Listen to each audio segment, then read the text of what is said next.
Hi, so today I'd like to talk about a common myth, which is that when you buy your cell phone parts, when you buy your iPhone screens and whatnot from an American vendor, that you're getting better quality, that you're not getting that cheap Chinese crap, and that that's the best thing to do. And I want to talk about why this is dead wrong for several reasons. Now, a lot of you who watch this channel on a regular basis are probably a little bit more experienced, so you understand, and I don't really need to tell you, but just in case there are those of you out there who don't know, because again, you don't know everything until somebody tells it to you, the screens for an S5 from Samsung, the screens for an iPhone 5S, the screens for any of these cell phones, they are not made in America. There is not a single American vendor producing LCDs, digitizers, or any of this stuff. All of it comes from Asia. It does not get made here. So the idea of buying American because it's better quality, there is no argument to be had, because there is not even like you can argue back and forth as to whether one is better than the other, because the American parts do not exist. These do not come from America. That is the first thing to get down. The next thing to get down is the basic economics as to why the parts from America are not going to be better quality. We've established that these parts come from Asia, right? So if they come from Asia, if you buy it directly from Asia, you're buying from the people who make them and sell them. But if you buy from America, the guy in America has to buy it from Asia, and then he has to sell it to you. So there are one of two scenarios that could be taking place here when you buy a $35 part. So either A, you're getting the exact same thing that I buy when I buy it from China. That American vendor doesn't need to make money. His rent is free. That American vendor has a car that was given to him, and the insurance is just paid for by Mother Teresa.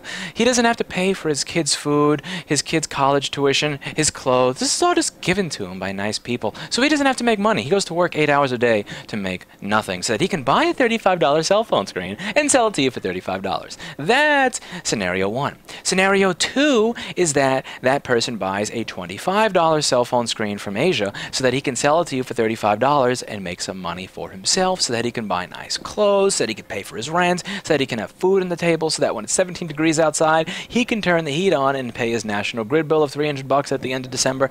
Which one do you think is happening? Do you think your iPhone screen vendor is a Mother Teresa that just buys the same screen that I suggest you buy and sells it to you for the same price? Or do you think they buy a lower level? Not because they're evil, not because they're mean, but because they need to make money. One of the things that drives me nuts is when people go, where do you buy your iPhone screens from? I want to buy the same ones you get. And I go, Jack Telecom. And they contact Jack Telecom. And then they get back to me and they say, you know what?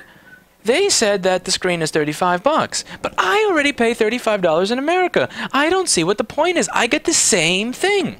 Really? So again, you think when you say I get the same thing, you think that scenario one is true. That your vendor, whoever they are, buys the $35 part from Asia, then sells it to you for $35 because they're just so nice and you're adorable and cute and they just like you because you're you. No, they are in business to make money. They're buying a lower quality part and selling it to you. I always buy my screens from Jack Telecom, but every now and then I run out and I buy from an American vendor and I get this fucking garbage. Let me just show this to you on the camera. So I haven't had a single iPhone 5C warranty in over a year. They're not as common as the other phones to repair, so this is understandable compared to 5 and 5S, but I haven't had a single iPhone 5 warranty. And then we get into this garbage. So let's get manual focus on the camera on so that I can show you what these look like a little better. Oh, look at this horse shit. Look at this. Oh, what the fuck is this? Look, even the fucking backlight is falling out of this crap. And these are only two. I got a pile more over there, and I'm sure that the rest are going to be back in a very short amount of time. So I made a very, very bad mistake. I bought from a company that advertises great quality, and again, I'm not going to name them because they are nice people and I respect them very much, but the pricing was just too close to what I pay to buy from China. So I know it's not the same thing because, again, they're nice people. They're nice people who pay their mortgages. They're nice people who drive their cars. They're nice people who eat and pay for their heat and pay for their car insurance and pay for their iPhones. And they don't pay for these iPhones off of charity. They pay for these iPhones off of the profit they get from buying a lower standard product and then reselling it to me at a profit. That is not mean. That is not evil. All of these people will go to heaven when they die. It's just business. And you know what most cell phone repair stores are going to do when their customer comes back a day later and the thing looks like this? They're not going to return it. They're going to tell the customer, you know, you must have fucked it up. You must have dropped it. Again, I know better because for 1 year, I have not had a single one of these have the adhesive fall out. And after I buy about a dozen or so of these, half of them are already back within 3 days. So, you know, and also, The reason I feel so empowered to be a wise ass and a dick on this channel on occasion when I'm talking about bad customer situations, the reason I feel empowered to act that way is because I offer a top quality service to my customers. I treat them like gold. I give them good parts at good prices. We are very, very fast. We are very, very reasonable. We work with people and we perform good service. And when I am putting shit like this into people's phones because my order was stuck in customs and I needed something quickly, I don't feel that empowered to be me anymore. But I am not going to tell them, no, sorry, you fucked it up, because I know I didn't fuck it up. I actually have the experience of buying good stuff, and I know that good stuff doesn't fall apart like this in droves over several days. Now, there's the other argument here, the argument that, oh, you know, the buying power of the American vendor is greater. You're only buying 100. They're buying 100,000. They are getting a better price than you. You know what affects pricing?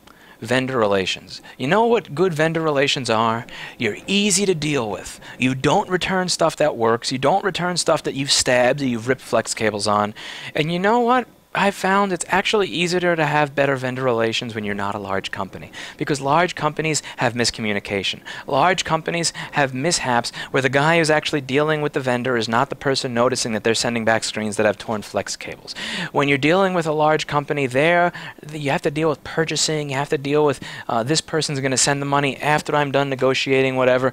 It's not as easy as dealing with the smaller guy. So, you know, and the thing is, I get along with a lot of my vendors. I talk to them on a regular basis. I listen to them when they get married. I listen to them when they, you know, when they have problems in their job, in their life. I talk to them when I have problems in my job, in my life. We both share our dreams, our hope, our aspirations, what we hope to do. So I get to talk to them in a way that other people don't. And I get to see the invoices that other companies have. And I'm not going to say the names of the companies because I really don't want to start a shitstorm just to get a point across. But the company that, you know, a lot of these companies that spend buy 100,000 screens in a week, they're getting very similar pricing to my company when I was selling these and, you know, buying 2,000 or 3,000 screens a week. I mean, a fraction of a percent. Like, I mean, I'm paying $35 for something.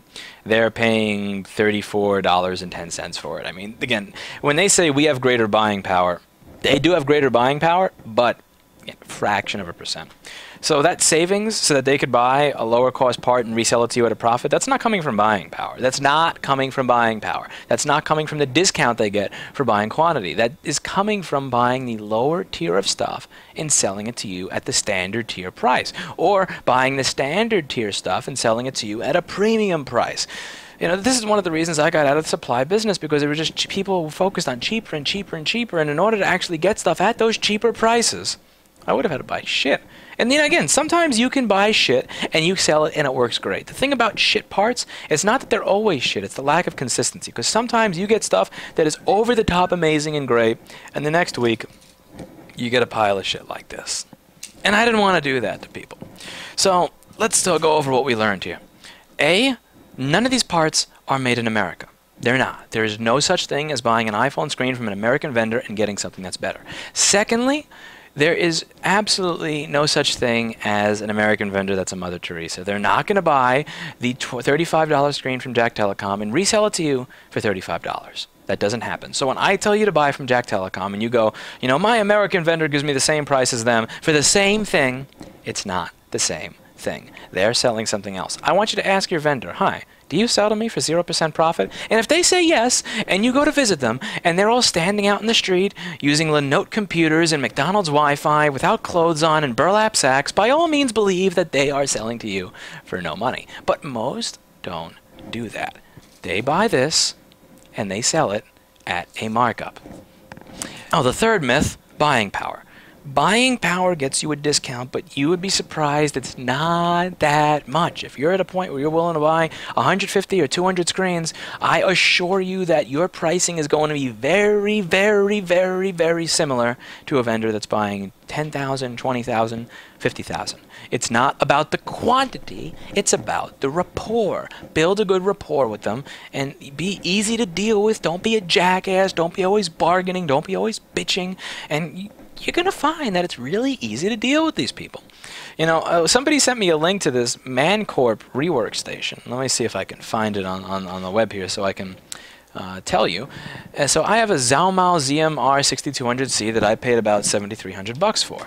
And, you know, And this is a pretty good rework station. And somebody sent me a link saying, you know, this looks very, very similar to something that came out from Mancorp. So if you Google Mancorp, M-A-N-N-C-O-R-P, RW1200, that's Mancorp RW1200, and then you Google Zaomao, Z-H-U-O-M-A-L, ZM-R6200C, this looks like the exact same thing. And let me tell you, somebody who's used the Zaomao to make money over the past 6 months, it does everything it needs to do, and it costs $7,300. This thing costs over $15,000. And again, I could be wrong here, but call me nuts. Something tells me that the difference between the Zaomao and the Mancorp, the guy who sold me the Zaomao lives in a humble house, drives a regular car, leads a normal life. Something tells me that the Mancorp sales manager drives a Lamborghini. Again, I could be wrong. Just call me nuts. But when you look at the Zaomao, and then you look at the Mancorp, and then you see how they both work and how they both perform.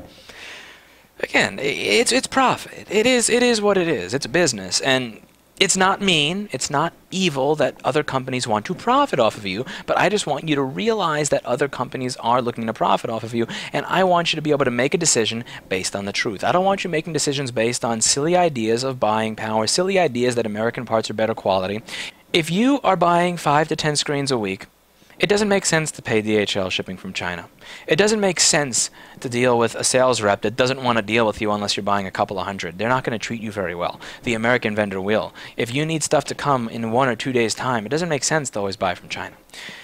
That case, buy from America, by all means. But if you're at a point where you're buying a couple of hundred or a couple of thousand every week or every month, then it makes sense to buy from the Chinese vendor. Make decisions based on what makes sense for you at the time. Don't make decisions based on fairy tales, based on myths, based on nonsense. And above all, don't get stuck with shit like this. Like the same part that I buy from Jack? No.